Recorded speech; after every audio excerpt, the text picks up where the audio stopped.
Hello, my name's Neil. I'm a learning facilitator with the Museum of Australian Democracy at Old Parliament House. Welcome to our Digital Snapshot series. Today we're talking about the mace. The mace of the House of Representatives is a symbol of royal authority and of the authority of the House. In fact, we can see the mace as an ancient symbol of rank and power. At Federation, the House of Representatives adopted the British House of Commons practice of using a mace, and now it's accepted that the mace is brought into the chamber before the House meets. However, in the early days of our Federation, this was not seen as a requirement, and there were times when the mace was not used for several years. Curiously, the House of Representatives did not actually have its own mace for the first 50 years.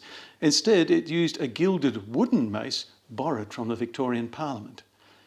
The actual mace was gifted in 1951 at direction of King George VI to mark the Jubilee or 50th anniversary of the Australian Commonwealth Parliament. At Australia's request, this was modelled on the mace in the British House of Commons, but to include particularly Australian images and symbols. The museum holds the only authorised replica of the mace.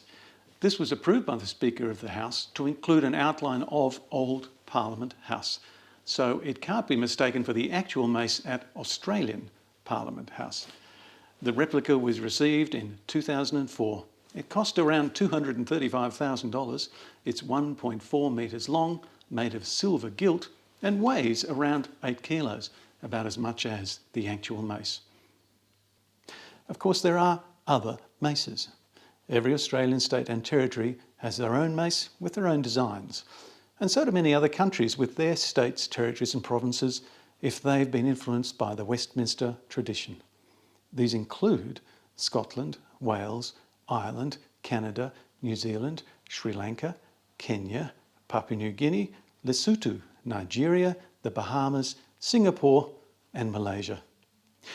You may also find a mace in a court of law or a university, at the front of a marching band, and the British Admiralty even has its own silver oar-shaped mace. But perhaps one of the most unique is that designed in 1999 for the Canadian Northwest Territory.